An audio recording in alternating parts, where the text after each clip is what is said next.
Hello hi my friends. So லாஸ்ட்டாக ஹீரோக்கு இது வரைக்கும் கனவுல வந்தது அந்த கோட் லேடி ஹீரோயின் தான் நினச்சி, ஸோ ஹீரோயின்ட்ட போய் காங்டான்ஸ்னா யாருன்னு சொல்லிட்டு கேட்டிருப்பாங்க. நம்மளும் ஹீரோக்கு ஏதோ தெரிய வந்துட்டோங்கிற மாதிரி நினச்சிருப்போம். அதோடு முடிச்சிருப்பாங்க. பட் இந்த எபிசோட் ஸ்டார்டிங்கில் ஜோசன் டைமில் தான் காட்டுறாங்க. ஹீரோக்கு எதிராக ஹீரோயின் சாட்சி சொன்னதுனால இப்போ இளவரசரை அரண்மனைகளே சிறப்பிடிச்சு வச்சுருக்காங்க. ரூமுக்கு வெளியே ஹீரோயின் சாப்பாடு கொண்டு போயிருப்பா. இதை கவனிக்கிற ஹீரோவும் எனக்கு சாப்பாடு எதுவுமே தேவையில்லை, நீங்கள் எந்த போகலான்னு சொல்லும்போது ஹீரோயினும் யார் போய் சொல்கிறா, யார் உண்மை சொல்கிறாங்கிறதே எனக்கு தெரியல, எனக்கு நீங்களாவது சொல்லுங்கன்னு சொல்லிட்டு கொஞ்சம் அழுதுகிட்டே கேட்கும்போது இதை கவனிக்கிற இளவரசரும் நீ உண்மையாகவே ஒரு அப்பாவி தான், இனி யார் எது சொன்னாலும் அதை கேட்டுட்டு நடக்காத, நீயாவே இரு, அது மட்டும் இல்லை என்னை பார்க்கறதுக்காக இனி இந்த அரண்மனைக்குள்ளே வராதுன்னு வேற சொல்லி அனுப்பி விட்டுருந்தாங்க. ஸோ இந்த சீன் கட் பண்ணி அகைன் இங்கே 2026 வந்தோன்னா ஹீரோயின்கிட்ட காங்டான்ஸ்னா யாருன்னு சொல்லி கேட்காங்க. ஹீரோயினுக்கும் என்ன இந்த பேரை கேட்கானவங்களே பெரிய ஷாக் தான். இல்லை இது என் கனவுல வந்துச்சு, அந்த கோட் லேடி பார்க்கறதுக்கு அப்படியே உன்னை மாதிரி தான் அப்பா, அவளோட பேர் கூட காங்டான்ஸின், அவளுக்கு ஃபேமிலி ஃப்ரெண்ட்ஸ்னு எதுவுமே கிடையாது, எனக்கு கண்டினியூஸாக இப்படி ஒரு கனவு வந்துட்டுருக்குன்னு சொல்லும்போது ஹீரோயினுக்கும் புரியுது. ஓ கனவா, நான் என்னமோ இப்போ நடந்துட்டுருக்கிறது மாதிரி நீங்கள் வந்து கேட்கிங்களோன்னு நினச்சிக்கிட்டேன். ஒழுங்காக ஃபஸ்ட்டு ஈவெண்ட்டுக்கு கிளம்பிப்பாங்க, கனவு வந்துச்சு அது வந்துச்சுன்னு சொல்லி யோசிச்சுட்டு இருக்காதீங்கன்னு சொல்லிட்டு ஹீரோயின் கிளம்பி போகிறாங்க. பட் ஹீரோயின் ஓரளவுக்கு கெஸ் பண்ணுறாங்க, ஒரு வேலைக்கு பாஸ்டில் நடந்தது தான் அப்படியே ஹீரோக்கு கனவுல வருதான்னு சொல்லிட்டு. ஸோ அங்கேருந்து அப்படியே ஈவெண்ட்டுக்கு வந்தால் அங்கே இருக்கிற யாருமே அவ்வளோவா ஹீரோயினுக்கு தெரியாது தானே, என்ன பண்ணணுங்கிறதும் ஹீரோயினுக்கு தெரியல. ஸோ சிஓவும் வந்திருக்காங்க. அவங்க பின்னாடியே ஹீரோயின் கொஞ்சம் பயந்து போயிட்டுருக்கேன். அவங்களும் அதை கவனிச்சுட்டு என் பின்னாடியே இதுக்கு வந்துட்டுருக்கேன், ஃபர்ஸ்ட் இங்கே இருக்கிறவங்களுக்கு கூட பேச காட்டி அவங்களோட கண் உன் மேலே இருக்கிற மாதிரி பார்த்துக்கோ, அப்போ தான் நிறைய ப்ராஜெக்ட் உனக்கு வரும் அப்படிங்கிற மாதிரி சொல்கிறாங்க. சரின்னு ஹீரோயினும் தனியாக வந்து நிற்கும்போது அதுக்குள்ளே ஹீரோவே அந்த இடத்துக்கு வந்துருந்தாங்க. ஸோ ஹீரோயினும் இப்போ நீ ஓகே தானே, ஏதோ கனவு அது இதுன்னு சொல்லிட்டு இருந்தியேன்னு சொல்லும்போது ஓ அதுவா, ஆமாம் அது எனக்கு அப்பப்போ வந்துட்டுருக்கு, என் கனவில் அந்த கிம் கூட வரான், அவன் ஒரு அரசனாக கூட இருக்காங்கிறது சொல்லும்போது ஹீரோயின் கன்ஃபார்மே பண்ணிட்டாங்க, ஹீரோக்கு ஃபாஸ்ட்டில் நடந்தால் இப்படி ஞாபகம் வந்திருக்குன்னு சொல்லிட்டு. கரெக்டாக இந்த இடத்துக்கு டேகியும் ஹாய்னு சொல்லிட்டு வாரா. ஹீரோ இதை பார்த்துட்டு உன்ட்ட நான் எத்தனை டைம் சொல்கிறது, நம்மளோட என்கேஜ்மெண்ட்டை நான் ஸ்டாப் பண்ணிடுவேன், அதுக்குன்னு என்கிட்ட நீ இப்படிலாம் வந்து பேசணும்னு அவசியம் கிடையாதுன்னு சொல்லும்போது ஹீரோயினும் கொஞ்சம் அமைதியாக பேசுங்க, யாராவது கேட்டுட்டா என்ன பண்ணுறதுன்னு சொல்கிறாங்க. ஹீரோவும் அமைதியாகிறாங்க. பட் டேகி என்னென்னா இப்படி மற்றவங்க முன்னாடி என்கிட்ட இப்படிலாம் நீங்கள் பேசக்கூடாதுன்னு சொல்லும்போது ஹீரோயினும் கொஞ்சம் கோவத்தில் இப்போ என்ன அவங்க தான் உன்னோட ஃபியான்சி போதுமா போ, ஹீரோவோட கையை பிடிச்சிக்கிட்டு இந்த ஈவெண்ட் ஃபுல்லாக சுற்றி வாங்கன்னு சொல்லிட்டு கோவத்தில் பேசும்போது தாத்தா அந்த இடத்துல அதுக்குள்ளே வந்துருந்தாங்க. ஸோ டேகியும் தாத்தா நல்லா பேசுகிறத ஹீரோயின் கவனிக்காங்க. அந்த இடத்துல இருந்து கிளம்பலான்னு பார்த்தா ஹீரோயினோட கையை பிடிச்சி நிப்பாட்டிட்டு இவ தான் இந்த ப்ராடக்ட் லான்ச்சோட மாடல் பிராண்ட் அம்பாஸ்டரும் கூடன்னு சொல்லும்போது ஹீரோயினும் நல்லா இருக்கீங்களா தாத்தா அப்படின்னு சொல்லிட்டு கொஞ்சம் வியர்டாக ஒரு ஆக்ஷன் பண்ணுறா. சுற்றி இருக்கவங்களுக்கே அது என்னடா இப்படி பண்ணுறான்னு தோணுது. ஆனால் அது ஹீரோயினுக்கு தோணலை போல. ஹீரோவும் போதும் நீ அவரை பார்த்துட்டு தாத்தாலாம் சொல்ல வேணாம், மிஸ்டர் சான்னு பேர் சொல்லி சொன்னாலே போதும்னு சொல்கிறாங்க. ஸோ இதை நான் தூரத்தில் நின்று கிம் பார்த்துட்டு இருக்கான், யாருக்கும் தெரியாமல். தாத்தா இந்த ஈவெண்ட்டுக்கு வந்தது அவனுக்கு அது பிடிக்கலை. ஸோ அப்படியே மறுநாள் இப்போ ஹீரோயின் ஷாமனை தான் மீட் பண்ண போயிருக்காங்க. என்னென்னா ஆல்ரெடி அந்த ஷாமன்ட்ட நான் ஜூசன்லேருந்து வந்தேன், அங்கே இப்படி இருக்கும் இங்கே இப்படி இருக்குன்னு சொல்லிட்டு கொஞ்சம் கொஞ்சமாக சொல்லி வச்சுருப்பாங்க. அவங்களும் அதை நம்பியிருக்க மாட்டாங்க தான். பட் இப்போ ஹீரோயினுக்கு பெரிய டவுட் இருக்குது, அங்கே அரசனாக இருந்த கிம் இங்கே இருக்காங்க, அதே மாதிரி அங்கே இளவரசராக இருந்த ஹீரோவும் இங்கே இருக்காங்க, அவங்களுக்கு கனவுல அப்பப்போ வருது, இதுக்கெலாம் என்ன அர்த்தம் அப்படின்னு சொல்லிட்டு அந்த ஷாமன்ட்ட கேட்கும்போது அவங்க சும்மா ஹீரோயின் ஏதோ சொல்கிறான்னு அங்கே எங்கேன்னு கணக்கு போட்டு இது அவங்களோட மறுபிறவியாக இருக்குங்கிறத சொல்கிறாங்க. ஹீரோயினால் இதை நம்ப முடியல தான், பட் இப்படிலாம் நடக்குமா என்னங்கிறது நம்ப முடியாத ஒரு ஒன்று தான். ஸோ அப்படி இதை கட் பண்ணி இன்னொரு பக்கம் ஆஃபீஸில் இருக்க ஹீரோக்கு இப்போ ஹீரோயின் நடிச்சிட்டு இருக்கிற ட்ராமாவில் அரசருக்கும் காங்பெயினுக்கும், அதாவது காங்பெயின் கேரக்டர் ஹீரோயின் தான் பண்ணாங்க, 2 பேருக்கும் ஒரு ரொமான்ஸ் சீன் வருது அப்படின்னு சொல்லிட்டு ஒரு ஸ்கிரிப்ட் ரெடியாக இருக்குன்னு சொல்லிட்டு அங்கே இருக்கிற அசிஸ்டன்ட் ஹீரோட்ட கொண்டு போய் கொடுக்காங்க. ஹீரோ அதை பார்த்துட்டு அவ்வளோதான், எப்படி ஹீரோயின் கூட அப்படி ஒரு சீனை யோசித்து பார்க்க முடியும். ஸோ உடனே ஃபோன் பண்ணி டேரக்டருக்கு நான் அதிகமாக காசு தரேன், அந்த சீனை கட் பண்ணிடுங்கன்னு சொல்லி கட் பண்ணிட்டாங்க போல். ஹீரோயினுக்கும் ஷூட்டிங் வந்ததுக்கப்புறம் தான் தெரியுது இன்றைக்கி ஹீரோவோட கம்பெனிக்காக ஒரு ஆடு தான் இருக்குதுன்னு சொல்லிட்டு அதே காஸ்டியூமில் ஒரு ஆடும் எடுத்து முடிச்சிருந்தாங்க. பட் ஹீரோயினுக்கு அப்படின்னு நடந்துச்சுங்கிறது கொஞ்சம் டவுட் இருக்க தான் செய்யுது. பட் இன்னைக்குள்ள ஷூட்டிங்கை கட் பண்ணிவிட்டு இப்படி ஹீரோயினை வச்சு ஆட் எடுத்துகிட்டு இருக்காங்கிற கோவத்தில் யோன்ஜின் இருக்கா. ஸோ உடனே அவளோட சிஓவுக்கு கால் பண்ணிவிட்டு எதுக்கு ரைட்டருக்கு டேரக்டருக்கெல்லாம் மண்டை குழம்பி போச்சா, எதுக்கு இப்படி பண்ணிகிட்ருக்காங்கன்னு சொல்லிட்டு கத்திட்டு இருக்காங்க. அவங்களும் காசு அதிகமாக கொடுத்தா என்ன பண்ணுவாங்க, இதை தான் பண்ணுவாங்க, நீ கொஞ்சம் பொறுத்து தான் போகணுங்கிற மாதிரி பேசிகிட்டு இருக்காங்க. அதுக்குன்னு நான் ஃப்ரீயாலாம் எந்த ஆடுலையும் ஹீரோயினை மாதிரி நடிக்க முடியாதுன்னு சொல்லிட்டு யோசிச்சு சொல்ல, சியும் நீ எதுக்கு எடுத்தாலும் என் ஹீரோயினை பற்றியே பேசிகிட்டு இருக்கேன், ஹீரோயின் மேலே உனக்கு ஏதாவது இன்ஃபீரியாரிட்டி காம்ப்ளெக்ஸ் இருக்குதுன்னு நினைக்கிறேன் அப்படின்னு சிஓ சொல்லும்போது இவளும் கோவத்தில் கத்திட்டு ஃபோனை கட் பண்ணுறா. பட் உண்மையிலேயே ஹீரோயின் மேலே அவளுக்கு இன்ஃபீரியாரிட்டி காம்ப்ளெக்ஸ் இருக்க தான் செய்யுதுன்னு நினைக்கிறேன். ஏன்னா ஹீரோயின் சைல்ட்ஹுட் ஆக்டராக இருந்தப்போ கூட அவளும் நடிச்சிட்டு இருந்திருக்கா போல. ஸோ அந்த டைமில் ஹீரோயின் மேலே தான் எல்லாருமே கவனம் செலுத்தியிருக்காங்க, இவளை கண்டுக்கிடவே இல்லை. ஸோ அதனால தான் ஹீரோயின்னாலே இவளுக்கு பிடிக்க மாட்டுது போல். ஸோ இப்போ ஹீரோயின் தனியாக உட்காந்துட்டு இருக்கும்போது டேரக்டர் என்னென்னா ஹீரோயினை புகழ்ந்து தள்ளிட்டு இருக்காங்க. இன்னைக்குள்ளே அந்த ஆடில் நடிச்ச ஆக்டிங்கை பார்த்துட்டு இது கவனிக்கிற ஹீரோயினும் இவ்வளோ பேசுவீங்க தானே, இதுக்கு பதிலாக ஷூட்டிங்கை ஒழுங்காக வச்சுருக்கலாம் தானே, ஒழுங்காக எல்லாத்தையும் நம்ம ஷூட் பண்ணியிருக்கலாம்னு சொல்லும்போது அதுக்கு நான் என்ன பண்ண முடியும், இன்றைக்கி அந்த ஆடுக்குள்ளே சிஓ தான் காசு அதிகமாக தந்து அந்த சீனெல்லாம் கட் பண்ணிவிட்டு இந்த ஆடை எடுங்கன்னு சொல்லிட்டாங்க, அதான் நான் இதை பண்ணேங்கிறது சொல்கிறாங்க. ஸோ ஹீரோயினுக்கு புரியுது ஹீரோ பண்ண வேலைங்கிறது. பார்த்தா அதே ஷூட்டிங் ஸ்பாட்டுக்கு கரெக்டாக ஹீரோ வந்து இறங்குறாங்க. பட் அந்த இடத்துக்கு அந்த டைமில் கரெக்டாக அந்த ட்ராமாவில் நடிக்கிற ஹீரோ அந்த அரசர் கேரக்டரை வராங்க.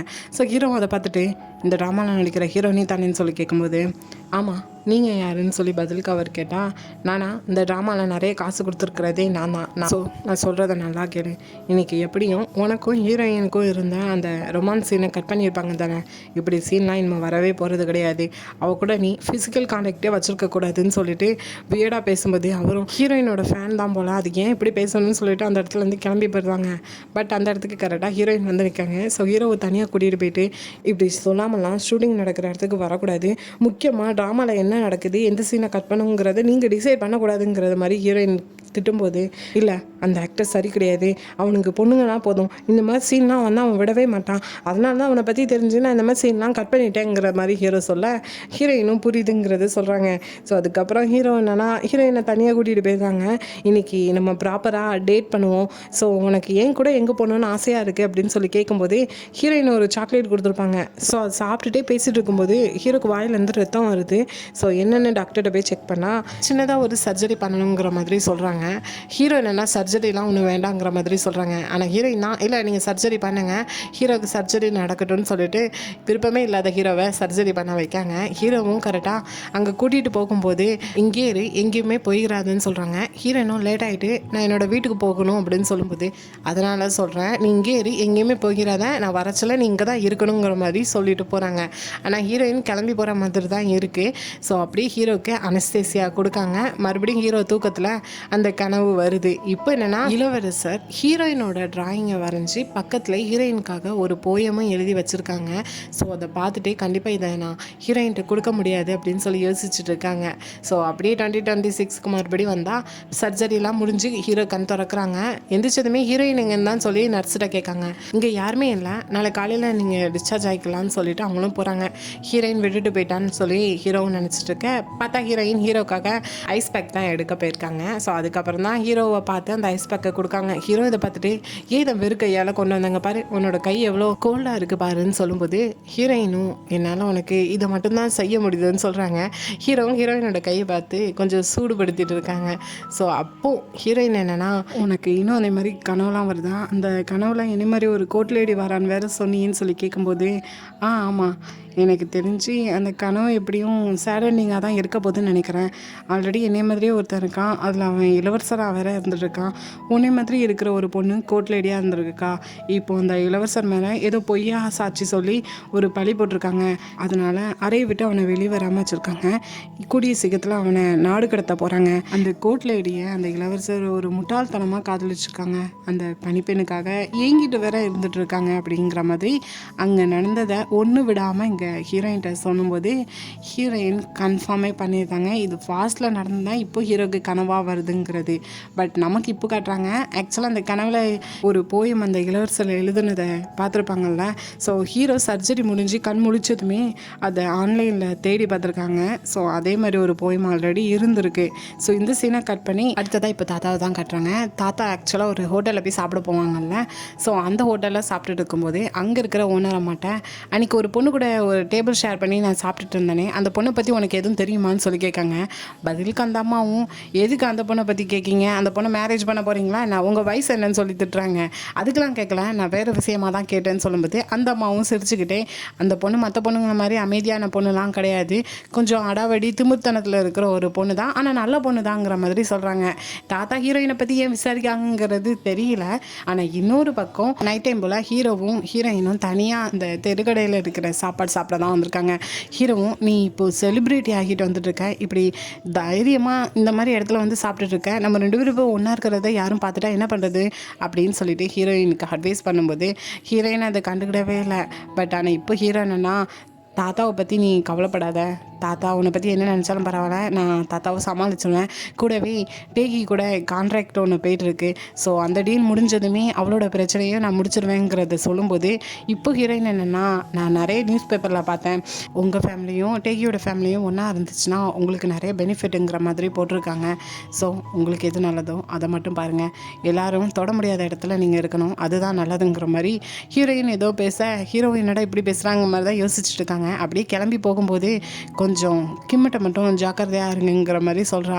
ஆனால் இன்னொன்று ஹீரோயின் கேட்காங்க, உங்கள் கனவுல வருது அந்த கோட்லேடி காங்டான்சின் ஒரு வேளைக்கு உண்மையாகவே நானாக இருந்தா, நான் உயிரோட வாழ்கிறதுக்காக எல்லாத்தையும் உதாசனம் படுத்திட்டு போயிருந்தா என்னை நீங்கள் எப்படி எடுத்துக்கிடுவீங்க அப்படின்னு ஒரு கேள்வி கேட்கா. இதுக்கு ஹீரோ எந்த பதிலும் சொல்லலை. பட் வீட்டில் போய் இருந்துக்கிட்டு ஃபோனில் கோட்லேடி காங்டான்சின்னு சொல்லிட்டு சர்ச் பண்ணி பார்க்காங்க. பட் எதுவுமே அப்படி ஒரு டீட்டெயில்ஸ் இல்லைன்னு தான் வருது. ஆனால் இன்னொரு பக்கம் ஹீரோயின் என்னென்னா, ஆல்ரெடி ஹீரோ கனவுல கண்டதை ஹீரோயின்ட்ட சொல்லும்போது ஒரு முட்டாள்தனமாக அந்த இளவரசரை அந்த பணிப்பெண்ணை காதல் வச்சுருக்கிறான், இன்னும் ஏங்கிட்டு இருக்கான் அந்த பொண்ணுக்காக அப்படின்னு சொல்லிப்பாங்களே. ஸோ இதெல்லாம் ஹீரோயினுக்கு அந்த டைமில் கோட்லேடியாக இருந்தப்போ தெரிஞ்சிருக்காது. ஆனால் இப்போ அது ஹீரோ வாயாலேயே அது கேட்கும்போது ஒரு விளக்கு இளவரசர் உண்மையாகவே என்னை காதலிச்சிருப்பாங்கிற ஒரு பெரிய குழப்பத்தோட ஹீரோயின் இருக்காங்க. ஸோ அதை நினச்சிட்டே ஃபஸ்ட் டைம் 2026 வந்தப்போ ஒரு மியூசியம் போயிருப்பாங்க, அங்கே ஹீரோயின் வரைஞ்ச ஒரு ஓவியம் கூட இருக்குமே, இப்போ அதை தான் பார்க்கறதுக்காக போயிருக்காங்க. ஆக்சுவலாக அன்றைக்கி ஹீரோயினுக்கு மரண தண்டனை கொடுக்கும்போது இந்த ஓவியத்தை தான் அதுக்கு முன்னாடி வரைஞ்சிருப்பாங்க. ஸோ அப்போவுமே ஹீரோயின் ஹீரோவை நினச்சி தான் வரைஞ்சேங்கிறத யோசித்து பார்த்துட்டு இருக்காங்க. இந்த டைமில் ஆல்ரெடி அதே மியூசியமில் ஒரு பொண்ணை மீட் பண்ணியிருப்பாங்க, அவளோட ப்ராஜெக்ட்டுக்கு பற்றி ஹீரோயின்கிட்ட பேசியிருப்பா. ஸோ அகெயின் இதே மியூசியமில் ஹீரோயினை பார்த்ததுமே ரொம்ப எக்ஸைட்மெண்ட்லாம் ஹீரோயின்கிட்ட பேசுகிறான். கூடவே உங்களுக்கு நான் ஒரு முக்கியமானதை காட்டணும்னு சொல்லிட்டு ஹீரோயின் அங்கேருந்து வேற ஒரு ஓவியத்தை காட்டுறதுக்காக கூட்டிகிட்டு போகிறான். அது வேறு எந்த ஓவியமே கிடையாது, ஜோசனில் இளவரசர் ஹீரோயினை நினச்சி வரைஞ்ச அந்த ஓவியம் தான். பக்கத்தில் அந்த போயமும் இருக்குது. ஸோ இப்போது இதை பார்க்குற ஹீரோயினுக்கு எல்லாமே புரியுது, உண்மையிலேயே இளவரசர் தன்னை காதலிச்சிருக்காங்கங்கிறது. கூட இருக்கிற அந்த பொண்ணும் உங்களே மாதிரி தான் இருக்குது, என்னால் நம்பவே முடியல, அதான் நான் உங்களை இங்கே கூட்டிகிட்டு வந்தேங்கிறது சொல்கிறா. பட் இப்போ ஹீரோயினோட ஃப்ளாஷ்பேக் வருது. இளவரசருக்கு தண்டனை கொடுத்து நாடு கடத்துறதுக்காக ஊர் மக்கள் முன்னாடி கூட்டிகிட்டு போயிட்டுருக்காங்க. அதில் ஹீரோயினும் இருக்கா. அந்த டைமில் ஹீரோயின் கையில் ஏதோ ஒன்று இருக்குது, அது இளவரசர்கிட்ட கொடுக்கணும்னு சொல்லிட்டு அவங்கள பின்னாடியே ஃபாலோ பண்ணிட்டு போகும்போது நடுவில் அரசர் வந்து ஸ்டாப் பண்ணுறாங்க. என்ன அப்படியே ஃபாலோ பண்ணிவிட்டு அவங்க கூட போயிடலான்னு எதுவும் நினச்சிட்டு இருக்கியா என்ன, இங்கே நீ வாழணும்னா அதெல்லாம் நீ பண்ணாமல் இருக்கணும்னு சொல்லிட்டு கையில் இருக்கிற ஒரு கத்தியை கொடுக்காங்க. இது இளவரசனோட கத்தி கிடையாது, என்னோட கத்தி, இதை வச்சுக்கோ அப்படின்னு சொல்லி கொடுக்காங்க. ஸோ இந்த சீன் அப்படியே கட் ஆகி அகைன் 2026 வந்தானா இப்போ ஹீரோயின் பெரிய குழப்பத்தில் இருக்காங்க. ஏன்னா இளவரசர் காதலிச்சிருக்காங்கிறது இப்போ தான் தெரிய வருது. தனக்குள்ளே இந்த காதலை இன்னொருத்தவங்கள்ட்ட சொல்லாமல் இருந்தால் அது எப்படி காதலாகணுங்கிறத யோசிச்சுட்டே ஆப்போசிட்டில் ஒரு பையன் தன்னோட லவ்வருக்கு ப்ரொப்போஸ் பண்ணணும்னு சொல்லிட்டு கையில் ஒரு ரெட் கலர் ஃப்ளவர் பொக்கேயோட போயிட்டுருக்கான். ஸோ இதை பார்க்குற ஹீரோயின் நம்மளும் இந்த லைஃப்பை மிஸ் பண்ணிடக்கூடாதுன்னு சொல்லிட்டு ஹீரோவை பார்க்கறதுக்காக போகிறாங்க. ஸோ அப்படி இன்னொரு பக்கம் இப்போ ஹீரோ வச்சுருக்கிற கம்பெனி அவனாக உருவாக்குனது போல், ஆனால் அதுக்கு முன்னாடி தாத்தாவோட கம்பெனியில் தான் இருந்திருக்கான். பட் என்ன பிரச்சனைனாலும் வெளியே வந்திருக்கான். இப்போது தாத்தா என்னன்னா மறுபடியும் ஹீரோவை கூப்பிடணும், அவனுக்கு நம்மளோட கம்பெனியில் ஏதாவது ஒரு பதவி கொடுக்கணும்னு சொல்லிட்டு கிம்மிட்ட கேட்கும்போது கிம் என்னன்னா யூஎஸில் இருக்கிற ஆஃபீஸ்க்கு ஹீரோ அனுப்புகிறாங்கிற மாதிரி சொல்கிறான். தாத்தா அதுக்கு பதில் எதுவுமே சொன்ன மாதிரி தெரியல. பட் நைட் டைம் ஆகுது, அவனோட பையனை பார்க்கறதுக்காக ஃபாரினுக்கு வாரேன்னு சொல்லியிருப்பான் போல். பட் போக முடியலைங்கிறத இப்போ சொல்லிட்டு இருக்கான். அவன் பையனும் கோவப்பட்டு இருக்கான். ஸோ ஃபோனை கட் பண்ணதுமே அடுத்தது அசிஸ்டண்ட்லேருந்து கால் வருது. ஒரு பெரிய ஷாக்கிங்கான நியூஸ் தான். காலையில் தாத்தாவை பார்த்து ஹீரோவை அந்த யூஎஸ் கம்பெனிக்கு அனுப்பலாங்கிற ஐடியா இவன் தானே கொடுத்துட்டான். பட் தாத்தா என்னன்னா இப்போ கிம்மை யூஎஸ் கம்பெனிக்கு அனுப்பலாங்கிற மாதிரி ட்ரான்ஸ்ஃபர் பண்ணியிருக்காங்க, அப்பாயின்மெண்ட் வந்திருக்குன்னு சொல்லிட்டு. அவனுக்கு இதை நினச்சதுமே கொஞ்சம் கோவம் வரதான் செய்யுது. ஸோ அதே கோவத்தோட அகெயின் வீட்டுக்கு போனால் வாசல்லே ஹீரோ கோவத்தோடு நின்றுட்டுருக்காங்க. அவன் வந்ததுமே ஆடியோ ரெக்கார்டை தூக்கி வீசுகிறாங்க. ஸோ ஹீரோ எப்பவும் வழக்கமாக போகிற அந்த கிளினிக்கில் யாருக்கும் தெரியாமல் கிம் ஒரு ஆடியோ ரெக்கார்டை ஒழிச்சு வச்சுருப்பான். ஸோ ஃபஸ்ட் ஸ்டார்டிங்கில் பார்த்துருப்போம். அதை ஹீரோ கண்டுபிடிச்சிட்டாங்க. கூடவே ஒரு ஆடியோவும் ப்ளே பண்ணுறாங்க. என்னென்னா ஹீரோவோட கண்ட்ரோலில் இருந்த அந்த நர்ஸு இப்போ கண் முழிச்சிட்டா போல். ஸோ கிம் சொல்லி தான் நான் உங்களுக்கு மாத்திரையை மாற்றி வச்சேன், அதுக்கு அவர் தான் காரணம் வரைக்கும் எல்லாத்தையும் சொல்லியிருக்கான். அந்த ஆடியோவும் ப்ளே பண்ணதுமே ஹீரோவும் நீ என்னை ஃபாலோ பண்ணுவேன்னு தெரியும், ஆனால் நீ இந்த அளவுக்கு பண்ணுவேங்கிறது எனக்கு தெரியாமல் போச்சு. ஆனால் உன்னோட பையனை பற்றி கொஞ்சம் மட்டும் நீ யோசித்து பற்றியான்னு கேட்கும்போது அவனும் கோவத்தில் இப்போ என்ன இதெல்லாம் நான் தான் செஞ்சேன், இந்த இடத்துக்கு வர்றதுக்காக நான் நிறைய சாக்ரிஃபைஸ் பண்ணியிருக்கேன், நீ என்ன பண்ணியிருக்க, இந்த குடும்பத்தோட பேர் மட்டும்தான் உனக்கு இருக்குது, அதனாலே உனக்கு எல்லாம் கிடச்சிட்ருக்குன்னு சொல்லி கோவத்தில் கத்தும்போது ஹீரோ கண்டுக்கிடாமல் கிளம்பி போகிறாங்க. ஆனால் அகெயின் கொண்டு போய் ஸ்டாப் பண்ணுறான். இப்போ என்ன வேணும்னு சொல்லிட்டு கோவத்தோட ஹீரோவும் இறங்கி வந்து கேட்டால் ஃபோட்டோஸ் காட்டுறான். என்னென்னா ஹீரோயினும் இவனும் அப்பப்போ மீட் பண்ணியிருப்பாங்கல்ல, ஸோ அது ஃபோட்டோஸாக எடுத்து வச்சுருக்காங்க. அதை காட்டினோடனே இதெல்லாம் காட்டினா நான் எல்லாத்தையும் நம்பிடுவேனான்னு சொல்லிட்டு ஹீரோ கிழிச்சு தூர போடுறாங்க. என்ன ஒரு ஆணும் பொண்ணும் தனியாக செஞ்சுச்சா என்ன பண்ணுவாங்க, எங்களுக்குள்ளே நிறைய டீலிங் இருந்துச்சு, உனக்கு அதை பற்றி தெரிய வேண்டாமான்னு சொல்லும்போது இதெல்லாம் நான் நம்பிடுவேனா என்னன்னு சொல்லி ஹீரோ தைரியமாக தான் இருக்காங்க. அவனும் நீ நம்பினா என்ன நம்பலாட்டான்னு, ஆனால் இந்த ஃபோட்டோஸ்லாம் கொண்டு போய் நான் தாத்தாட்ட காட்டினா தாத்தா கண்டிப்பாக நம்புவாங்க, ஏன்னா உனக்கு நல்லாவே தாத்தாவை பற்றி தெரியும், ஏன்னா உன்னோட அம்மாவை தாத்தா எந்த விதத்தில் நடத்தினாங்கிறதே நீ தெரிஞ்சிருப்ப தானேன்னு சொல்லும்போது அவனும் அம்மா பேரை சொன்னதுமே ஹீரோ கோவத்தில் அடிக்கிற மாதிரி போகிறான். கிம்மும் நான் இந்த ஃபோட்டோவை தாத்தாட்ட காட்ட மாட்டேன், பதிலுக்கு நீ இந்த ரெக்கார்டரை யாருக்கும் காட்டக்கூடாதுன்னு சொல்லிட்டு அங்கேருந்து கிளம்பி போகிறான். ஸோ அடுத்ததான் ஹீரோவுக்கு பல்லில் சர்ஜரி பண்ணதுனால ஹெர்பல் மெடிசன் வாங்கிட்டு வீட்டுக்கு வராங்க. அதுக்கு முன்னாடி ஹீரோவும் வந்து வெயிட் பண்ணுறாங்க. ஸோ ஹீரோவை பார்த்தோன்னே ரொம்ப ஹாப்பியாக பக்கத்தில் போனால் ஹீரோயினை பார்த்ததுமே நீ பண்ணுற ஒவ்வொன்றுனால எனக்கு தலைவலி தான் வந்துட்டு இருக்கு, நீ என்னை எத்தனை டைம் உதாசனப்படுத்தினாலும் உனக்காக நான் இந்த இடத்துல வந்து நிற்க தான் செய்கிறேன், ஆனால் நீ என்னை நம்பவே இல்லை, உனக்கும் எனக்கும் எந்த சீக்ரெட்ஸும் இருக்காதுன்னு நினச்சேன், ஆனால் நீ என்கிட்ட வந்து மறைச்சிருக்க, கிம்மை பார்த்துருக்க, அவன்கிட்ட ஏதோ டீல் பேசியிருக்கிற வரைக்கும் இருக்குது, ஆனால் அவன் தான் சொல்லி தான் எனக்கு இதெல்லாம் தெரியுது, இதுக்கெல்லாம் என்ன அர்த்தம், என்னை நம்பலன்னு தானே, அட்லீஸ்ட் என்னை பிடிக்கலனாலுமே என்னை யூஸ் பண்ணிக்கோ, அது கூட எனக்கு ஹாப்பியாக தான் இருக்குன்னு சொல்லும்போது ஹீரோயின் என்ன எனக்கு ஹீரோ இப்படி பேசுவேன்னு சொல்லிட்டு கொஞ்சம் கவலையினையும் கோவத்துலேயும் ஹீரோவை அடிச்சுட்டு அங்கேருந்து கிளம்புனா ஹீரோயினை பிடிச்சி ஸ்டாப் பண்ணுறாங்க. அப்படியே ஹீரோயினோட ஷோல்டரில் தலையை வச்சு நான் இப்போ பேசினதுக்கு காரணம் நீ மட்டும்தான், தயவு செஞ்சு என்னை நம்பு, வேறு யாரையும் நம்பாத, நான் சொல்கிறத மட்டும் நீ கேளு, எனக்கு போதும் அப்படிங்கிற மாதிரி சொல்லும்போது ஹீரோயினும் சைலண்ட் ஆகுறாங்க. ஸோ அப்படியே 2 பேரும் கிஸ் பண்ணுறாங்க. அதோட இந்த எபிசோடு இங்கேயே முடியுது. ஸோ அடுத்த எபிசோடு கூடிய சீக்கிரத்தில் வரும். இந்த எபிசோட் பிடிச்சிருந்தா லைக் பண்ணுங்கள், ரொம்ப பிடிச்சிருந்தா எஸ்கே தேபக்ராமாவை சப்ஸ்கிரைப் பண்ணுங்கள். Thank you, bye bye friends.